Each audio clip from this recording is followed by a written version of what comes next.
One rainy night, I stood alone in a locked archive room with a single folded document pressed flat against my chest, listening to footsteps echo down the stone corridor outside. My hands were shaking, my breath was barely a whisper, and in that one terrible moment, I understood two things simultaneously. If anyone discovered what I had just taken, I would never be allowed to leave that building alive. But if I put it back, if I simply returned it to its drawer and walked away, every name written on those pages would be erased. Not from paper, from life. I want you to stay with me until the very end of this story, because by the time I finish, you will understand why the most dangerous piece of paper I ever carried was worth more than gold, and why its greatest value had absolutely nothing to do with money. To understand why I committed the only theft of my entire life, you first need to understand who I was before any of this happened. My name is Sister Marin. I spent over 20 years inside the convent of Saint Editha, a quiet stone building nestled at the edge of the old city of Valdrin in the small republic of Ostavel. Ostavel was a place most people had never heard of, and that was exactly how its ruling council preferred it. Old cobblestone streets, crumbling government buildings draped in ivy, monasteries older than anyone's memory, a country that looked peaceful from the outside but carried enormous wounds just beneath the surface. Inside the convent, I believed my purpose was clear and simple. I taught reading to children from surrounding villages. I helped displaced families find shelter through the church's assistance network. And perhaps most significantly, I was trusted with the preservation of historical records, donation ledgers, property certificates, civil registrations, census books, church correspondence going back 400 years. I loved that work. There was something sacred about holding a document written by human hands long before I was born, and knowing that the truth it carried still mattered. I was not a brave woman by nature. I was careful, methodical, patient, and deeply committed to honesty. I believed the truth never needed to be hidden, only protected. I had never stolen anything in my life. I had never imagined that I would.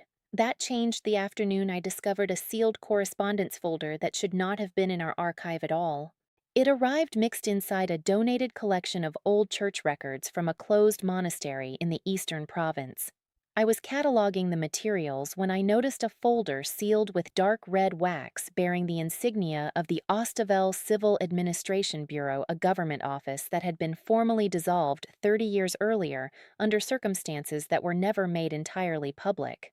The folder was labeled simply, Registry Supplement Confidential, Not for General Access. I set it aside. I told myself it was a misfiled administrative document and that I would request guidance on how to handle it properly. But something made me keep looking. What I found inside that folder at first seemed completely unremarkable. It was a hand-numbered list of names, hundreds of them, families listed by surname, village of origin, date of registry, and a small coded notation beside each entry that I did not immediately understand.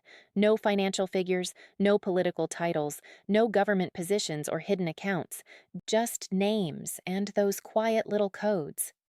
I assumed I had misunderstood what I was looking at. People whispered inside the convent that the dissolved administration bureau had managed secret financial accounts for senior council members. For weeks, that was exactly what I believed. This list represented a concealed registry of powerful individuals and their hidden resources. And then one afternoon, a frightened elderly archivist named Mr. Dovas came to see me. He had heard through a network of retired civil servants that a sealed folder from the Bureau had surfaced somewhere in the church archives. He would not tell me how he knew. He sat across from me, turning his hat in both hands, and he said very quietly, "Those names are not powerful people, sister. They are people who were protected from powerful people. And if the wrong individuals learn that registry still exists, every family on that list is in danger." I did not fully believe him at first, but I started paying closer attention.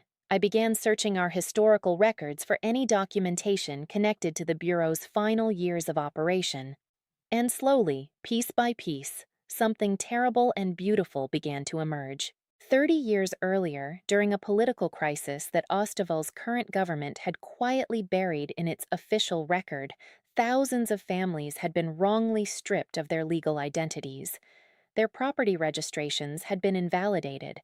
Their civil documents had been declared fraudulent under an emergency decree pushed through by a faction of council members who wanted to reclaim landholdings in the eastern and northern provinces. Those families, farmers, teachers, small merchants, ordinary people had lost everything: their homes, their inheritances, their legal standing. Some of them had been quietly relocated to remote villages under false names. Some had their children registered under church records rather than government records to preserve at least a partial identity for the next generation. And someone, a small network of compassionate civil servants, church administrators, and local archivists had secretly created a comprehensive registry documenting the true identities, original property claims, and legal protections belonging to every one of those displaced families. They had coded it carefully.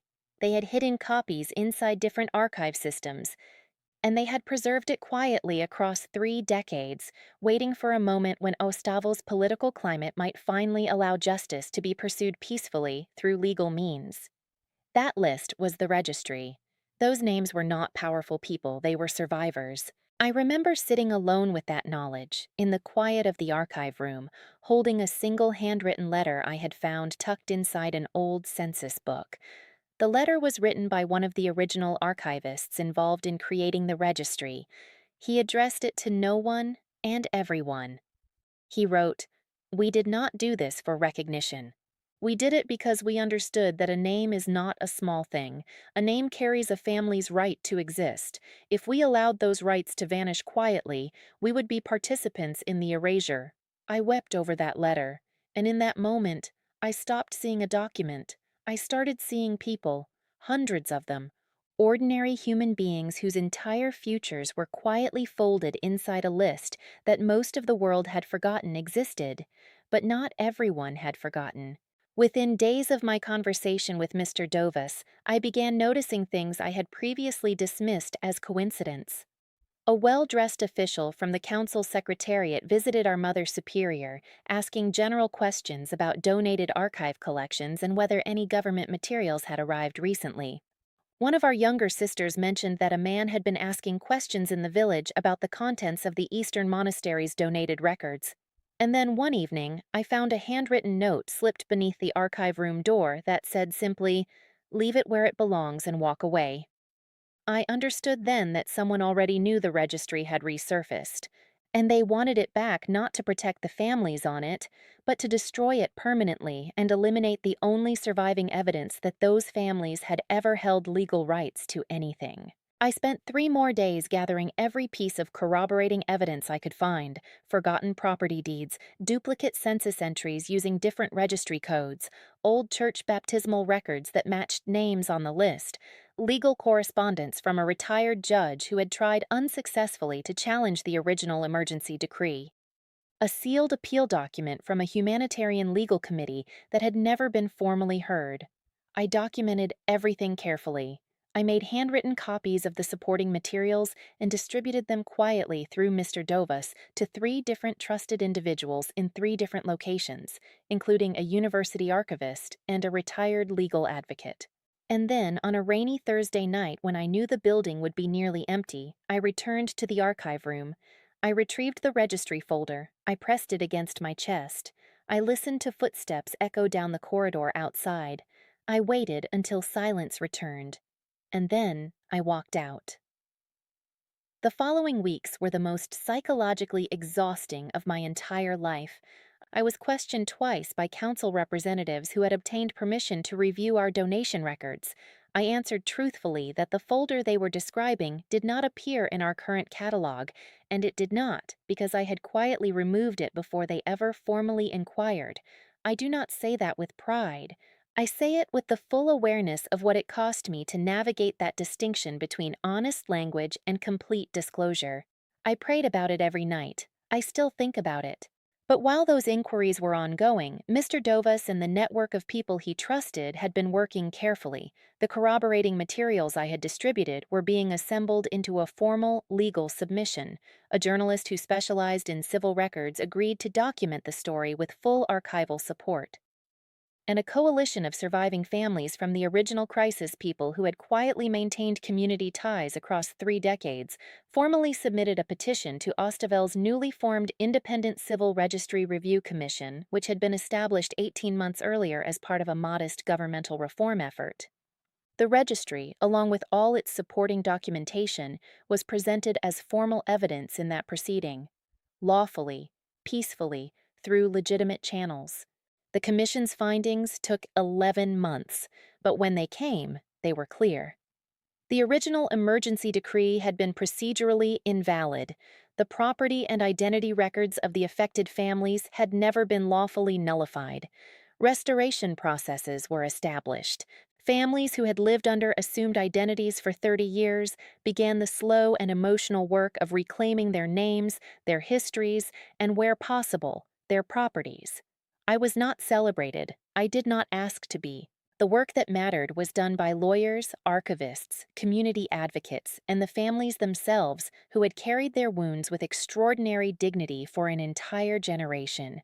What I carried was a document, one folded piece of paper, and I carried it because I believed with everything I am that protecting innocent lives sometimes requires you to act before the law catches up to the truth, not above the law, not against it.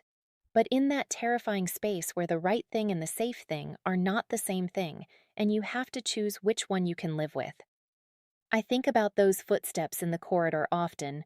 I think about that moment when I pressed the list against my chest and made my choice. And I know this, I would make it again. Every single time.